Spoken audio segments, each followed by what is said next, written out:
to have a SPAD.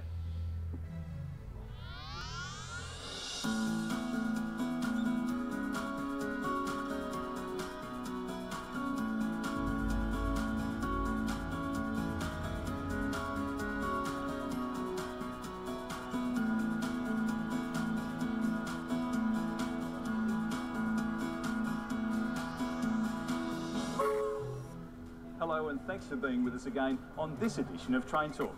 It's your program about safety, operations and issues important to drivers and those people who support you in your role. Coming up in this episode, a driver tells his story about a SPAD and what happens afterwards.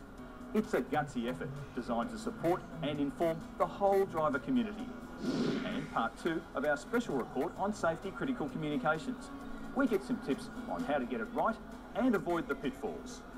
Communication in general governs absolutely everything as far as awareness of what's going on around you, whether it's visual, verbal. We all know no driver anywhere in the world comes to work wanting to have a SPAD. As professionals, you do your utmost to prevent them. But they do occur, and it's often not something we can readily talk about. Driver Bill Dejanicek is passionate about helping his workmates, and he's come forward to talk about his SPAD experience and what happened after that event. It's a courageous move, which he's done in the very best interests of driver welfare. Not every driver can talk about a past incident like a SPAD, but Bill Dejanicek says it's all part of performance improvement as a professional. To him, it's a learning experience, and one he needs to share to help other drivers and operational staff, as well as for his own well-being. Craigie Burn, I took off the platform, went against a signal, which I thought that I had. I tripped in the vicinity of a home signal. I tried to identify myself as the up train with the TD number to the controlling signaller that I rang. With miscommunication, it nearly went up to be a very, very major incident. I recharged, thinking that I had his permission to continue on, and went down to the points, which I noticed at that time weren't set for my line. Bill says the SPAD happened in an instant, but he couldn't think of himself at that point, only the safety of the line and his customers. It was a split-second distraction. I was in a hurry to be somewhere, and I had 10 minutes at the completion of my shift, so the time was right. I had the announcements, I thought I was ready to go, I shut the doors, I looked at the signal, and I looked at it twice, and I looked at it 3 times, and I thought I had it, and which we all do, because none of us set out to pass a signal willy-nilly at any given time.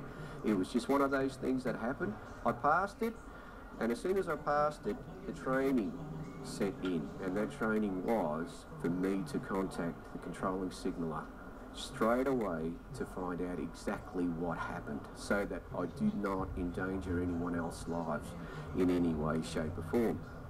Bill's incident was one he hopes no one else has to go through, because as a top operator who's serious about his role and safety, it was an error he didn't want, and it did have an effect on him. It was the first SPAD I ever had, and it was the biggest fear I've ever had. I was just very, very thankful that the training set in place was that I followed procedures which were to contact the controlling signal and to state who I was. The emotions were very, very scared, because it's not something that we set out to do. It was just one thing that happened, and I can honestly tell you, I was very, very scared of not following the procedures correctly. That was the bit that scared me the most. It's one brave move to talk about the incident, but it's one smart move to inform drivers what happens after the event or incident. G'day, Mark. How you going, mate? I'm going good, mate. Nice to see you. Mark, what happens after the SPAD? What's the process? Okay, Bill. Once you get back to Flinders Street, you'll be breath tested. There'll be a report you'll need to fill out. In the following days, there'll be an investigation. People will get information from lots of sources, from signal logging and from other witnesses. You'll be interviewed, At that interview, you may have a support person with you, normally the union, but it can be your manager or it could be your mate. So the consequences of a SPAD for a driver are real and can be very serious in extreme circumstances. So all parties involved are interviewed. Now, from the outcome, there'll be, if you're deemed to be at fault, a weighting put on that SPAD. You'll then go onto a grading system that will give you some points, for want of expression, depending on the severity of the incident. Depends on what you did next is the most important thing after the incident. If you reset the safety loop or recharge the brake pipe and go, that must not happen. So if you do that, you go straight on the maximum amount of points. If you have a mainline collision result, the outlook is not good.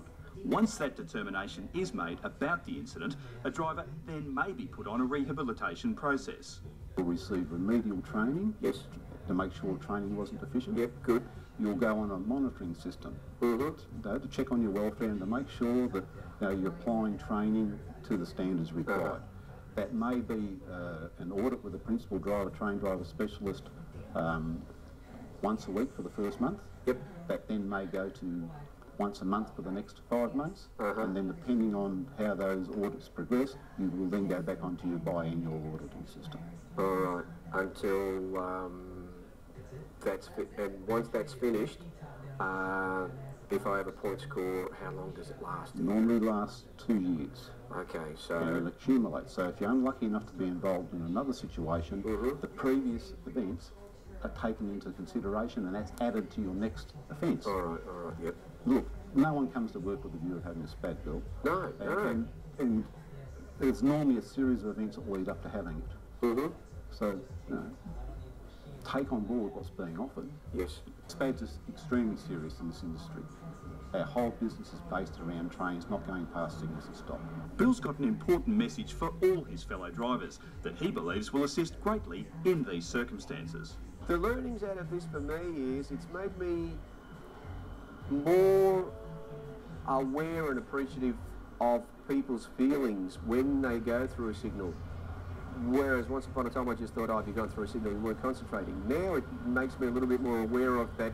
There's a lot more in place, such as you may have things going on at home that no one's really worried, that no one knows anything about. You may be worried about financial side of it. If you're not 100% concentrating on what you're doing and you let that concentration slip, you will get into a situation that I got into.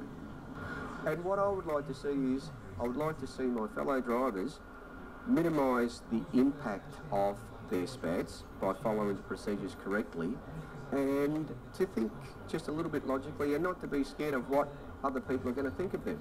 Because we're only human, we're only normal, we make mistakes. And as long as we learn from our mistakes, we don't make our mistakes any bigger. And special thanks to Bill there for coming forward on the program to talk about the issue of SPADs from a driver welfare point of view.